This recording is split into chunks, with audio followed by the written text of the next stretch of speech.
नगर निगम के चुनाव पास आने वाले थे। पूरे कानपुर शहर में टिकट को लेकर मारामारी शुरू थी, लेकिन सबसे ज्यादा चर्चा में वार्ड नंबर 40 की सीट थी।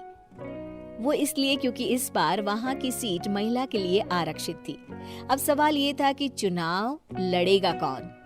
इससे पहले ठाकुर साहब वहां से पार्षद थे और इस बार उन्होंने अपनी पत्नी सीमा ठाकुर को टिकट दिलवाई और ठाकुर साहब की शान के कारण सीमा जी ने 20,000 वोटों से चुनाव जीत लिया।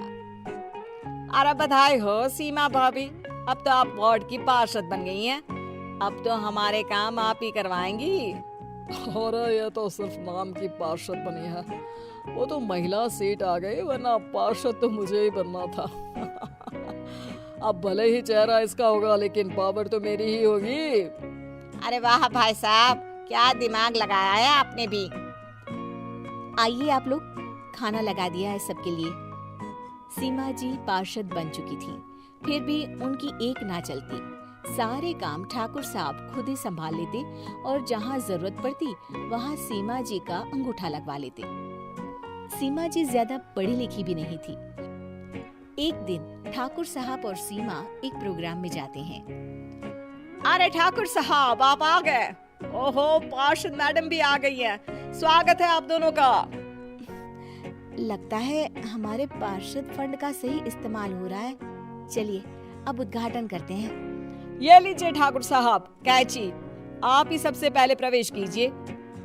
सब लोग आगे निकल जाते हैं और सीमा जी पार्षद होने के बावजूद भी पीछे खड़ी रह जाती हैं।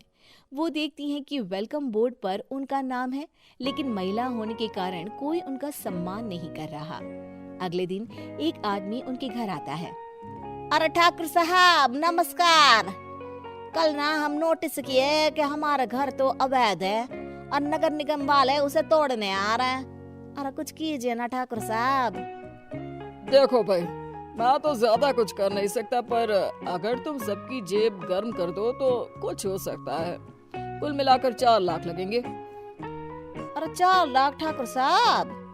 अरे भाई, मैं अपने लिए नहीं मांग रहा हूँ। दरोगा है, इंजीनियर बाबू है, बड़े साहब है, सबको देना पड़ता है ना थोड़ा थोड़ा।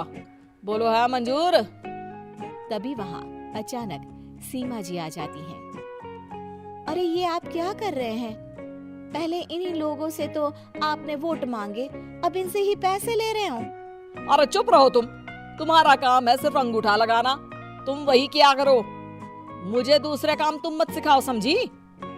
और तुम ना जाओ, अब पैसे लेकर आओ, वरना जेसीबी किसी भी वक्त आती होगी। सब कुछ ऐसे ही चलते रहता है। एक दिन सीमा जी और ठाकुर साहब को एक लोकल मीटिंग में बुलाया जाता है। वहाँ पर कई और अधिकारी लोग भी मौजूद रहते हैं। अब मैं चाहूंगा कि ठाकुर साहब हमारे बीच 2 शब्द कहें। मेरे प्यारे भाइयों और बहनों, आज मेरा सौभाग्य है कि मैं आप सबकी सेवा दिन रात कर पा रहा हूँ। आपने मेरी पत्नी को भारी मतों से जिताया है, इसलिए मैं आप सभी का शुक्रगुजार हूँ। मैं आप सबसे वादा करता हूँ कि हमेशा की तरह हमारे वार्ड में किसी को कोई तकलीफ नहीं आने दूंगा। सभी लोग तालियां बजाने लगते हैं।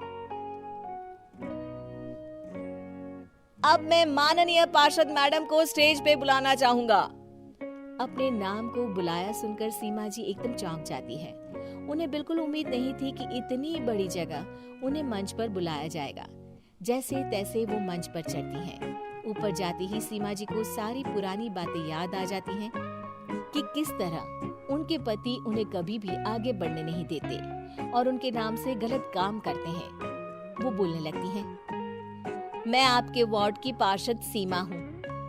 आप में से बहुत कम लोग ही मुझे जानते होंगे, क्योंकि इससे पहले मुझे कभी ऐसा मौका ही नहीं मिला। सारे मौके मेरे पार्षद पति यानी आपके ठाकुर साहब ही लेते रहे, लेकिन आज ये मौका मुझे मिला है तो मैं इसे ऐसे ही नहीं जाने दूंगी। मैं आपको ये बताना चाहती हूँ कि आपके ठाकुर साहब मेरे नाम की आड़ में गैर कानूनी काम करते हैं, जिस पर अंगूठों के निशान मेरे होते थे। इसीलिए मैं अपनी गलती मानती हूँ और आज अपने पद से इस्तीफा देती हूँ, ताकि आगे से कोई गलत काम ना हो पाए। अब फैसला आप सबके हाथ में है कि आप हमें क्या सजा देना चाहते हैं। सीमा जी की बातें सुनकर ठाकुर साहब के चेहरे का रंग उड़ जाता है और वो शर्म से मुंह नीचा करके वहां से चले जाते हैं और पद से इस्तीफा देकर ही सही सीमा जी अपने आप में आत्मविश्वास महसूस करती हैं।